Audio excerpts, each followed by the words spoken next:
Assalamualaikum warahmatullahi wabarakatuh. Perkenalkan, kami dari kelompok 3 yang beranggotakan saya, Deti, dan dua rekan saya, Ila Mariam dan Hendy Stefanus dari Prodi Matematika.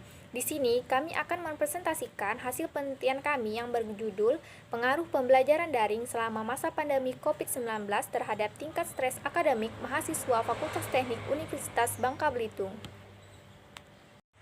Baiklah, hal yang melatar belakangi dari penelitian kami yaitu yang pertama, dunia saat ini diguncang dengan wabah coronavirus yang sering disebut dengan COVID-19. Seluruh negara di dunia terdampak dengan wabah ini secara resmi. WHO telah menetapkan keadaan ini sebagai pandemi.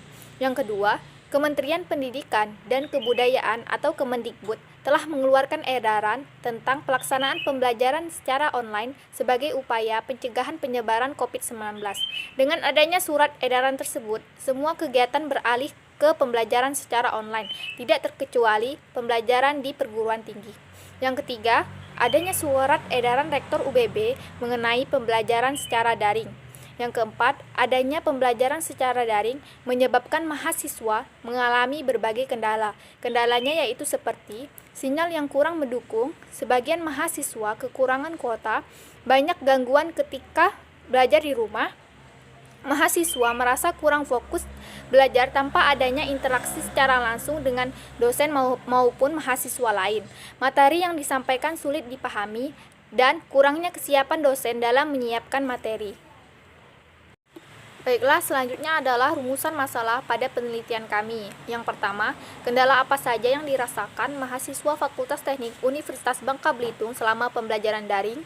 Yang kedua, bagaimana hubungan pembelajaran daring terhadap tingkat stres mahasiswa Fakultas Teknik Universitas Bangka Belitung? Yang ketiga, bagaimana kondisi tingkat stres mahasiswa Fakultas Teknik Universitas Bangka Belitung selama pembelajaran daring? Dan tujuan dalam penelitian kami yaitu yang pertama, untuk mengetahui kendala apa saja yang dirasakan mahasiswa Fakultas Teknik Universitas Bangka Belitung selama pembelajaran daring, dan yang kedua, untuk mengetahui bagaimana hubungan pembelajaran daring terhadap tingkat stres mahasiswa Fakultas Teknik Universitas Bangka Belitung. Yang ketiga, untuk mengetahui kondisi tingkat stres mahasiswa Fakultas Teknik Universitas Bangka Belitung selama pembelajaran daring. Selanjutnya adalah manfaat dari penelitian kami, yaitu secara teoritis bermanfaat bagi mahasiswa Fakultas Teknik Universitas Bangka Belitung untuk mengetahui pengaruh pembelajaran daring terhadap tingkat stres mahasiswa, sehingga diharapkan penelitian ini juga dapat memberikan masukan dan menambah pengetahuan mahasiswa mengenai pengaruh pembelajaran daring terhadap tingkat stres akademik mahasiswa, dan secara praktis dapat memberikan gambaran kepada pemangku kepentingan sebagai bahan evaluasi dalam melaksanakan proses pembelajaran secara daring. Baik, selanjutnya yaitu metode penelitian. Di metode penelitian kami sendiri melalui beberapa tahapan, di mana tahapan yang pertama yaitu pengumpulan data. Untuk pengumpulan data ini sendiri, populasi pada penelitian kami yaitu mahasiswa aktif Fakultas Teknik Universitas Bangka Belitung yaitu sebanyak 1.274 mahasiswa, yang dimana untuk pengambilan sampelnya sendiri kami menggunakan cluster sampling. Untuk penentuan sampelnya sendiri kami menggunakan yang namanya rumus Lovin. Kemudian tahapan yang kedua yaitu pengolahan data. Pengolahan data dalam penelitian kami ini melalui beberapa uji. Yang pertama, uji validitas, di mana suatu data dikatakan valid apabila untuk nilai Pearson korelasinya lebih besar dari 0,05. Selanjutnya yaitu uji reliabilitas. Suatu data dikatakan reliable apabila nilai Cronbach's alfanya lebih besar dari 0,6. Kemudian yaitu uji normalitas. Suatu data dikatakan normal apabila untuk nilai signifikasinya lebih besar dari 0,05. Yang selanjutnya yaitu uji heteroskedastisitas. Suatu data dikatakan terjadi heteroskedastisitas apabila nilainya lebih besar dari 0,05. Sedangkan apabila nilainya kurang dari 0,05, maka data tersebut tidak terjadi heteroskedastisitas.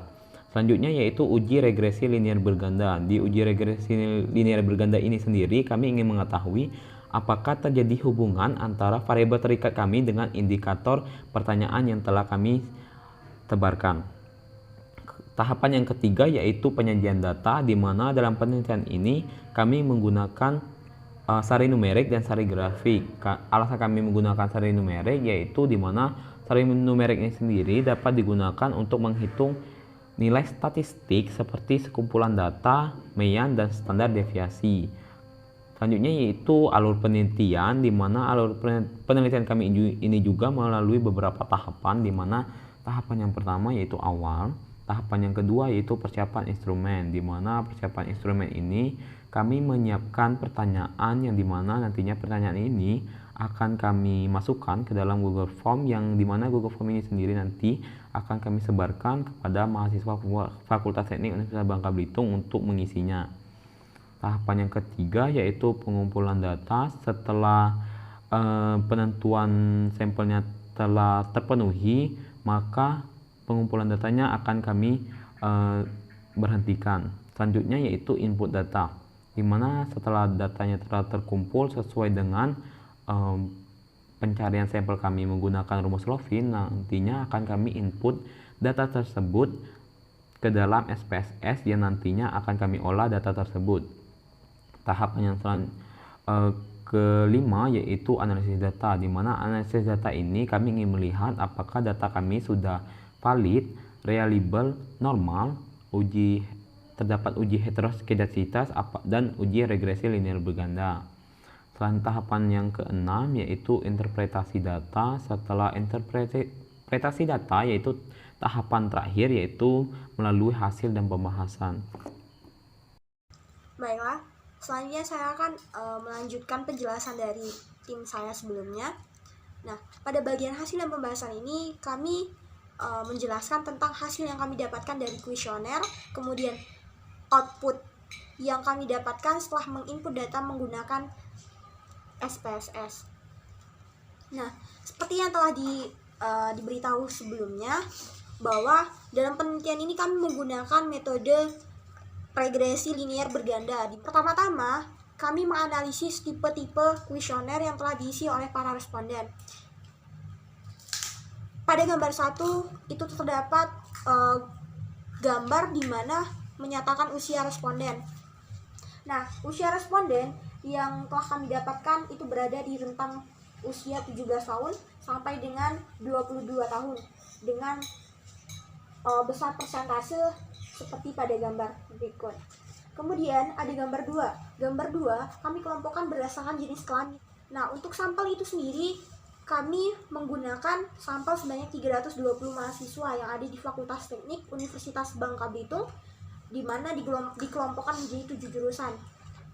Kemudian untuk yang jenis kelamin itu untuk yang laki-laki sebesar 50,50%, sedangkan perempuan itu sebesar 49,50% yang mengisi kuesioner kami.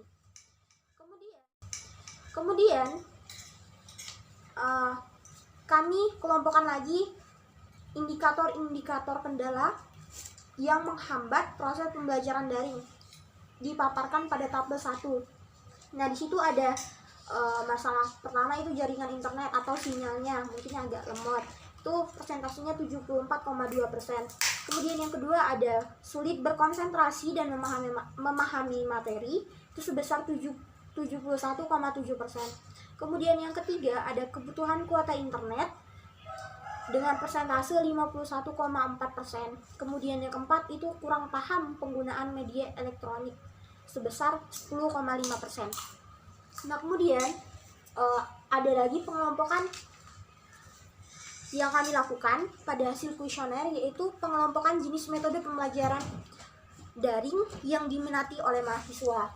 Nah, berdasarkan gambar 3 itu menunjukkan bahwa metode pembelajaran yang paling banyak diminati dalam proses belajar mengajar selama pandemi COVID-19 itu adalah dengan pertama itu tatap muka sebanyak 84,6%, dapat proses mengajar belajar secara daring itu sebesar 15,4%. Itu barulah kami masuk ke dalam pengujian. Nah, yang pertama kami melakukan uji validitas.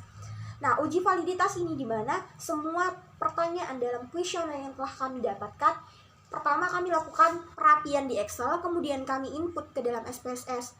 Nah, untuk melihat uji validitas ini, kuesioner tersebut valid atau enggaknya, maka itu dilihat dari output nilai person correlation yang bernilai positif, di mana untuk data yang kami gunakan itu nilai person correlation itu berada di kisaran 0,562 hingga 0,776.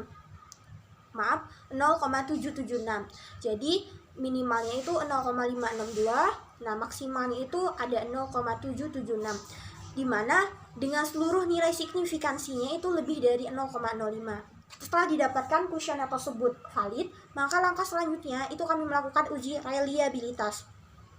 Nah, uji reliabilitas ini kami lakukan untuk mengetahui apakah data yang kami gunakan itu reliable, artinya bisa digunakan untuk berulang-ulang. Dalam penelitian kami mendapatkan nilai count batch alpha-nya sebesar 0,848, di mana hal ini membuktikan bahwa nilai tersebut itu lebih besar daripada 0,6.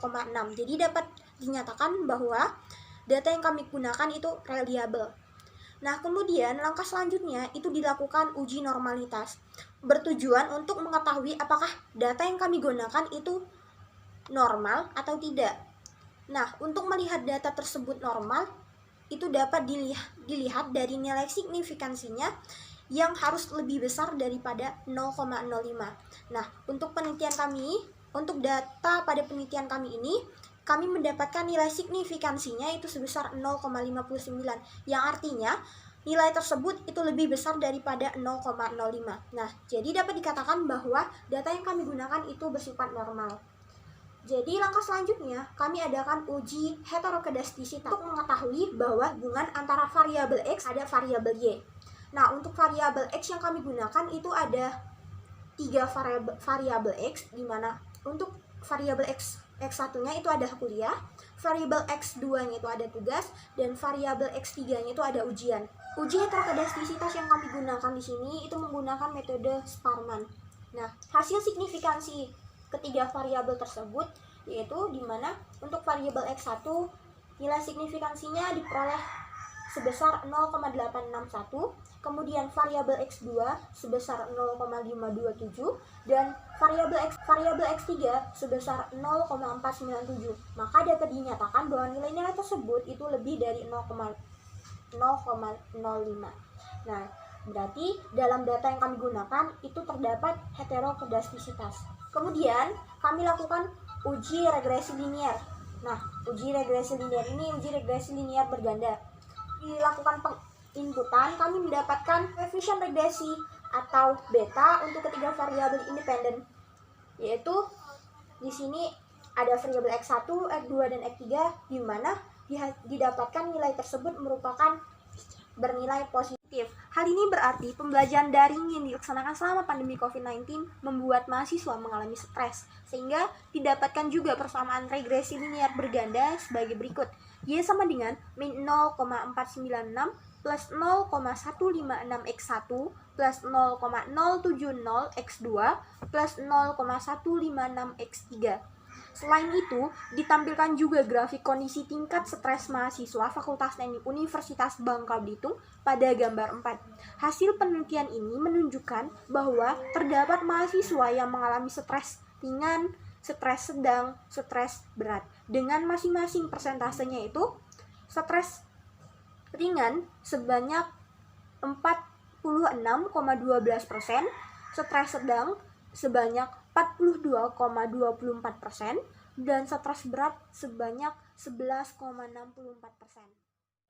Baiklah, yang terakhir kesimpulan dari penelitian kami yaitu yang pertama, selama proses pembelajaran secara daring, mahasiswa Fakultas Teknik Universitas Bangka Belitung banyak mengalami kendala pada jaringan internet atau sinyal sebesar 74,2%.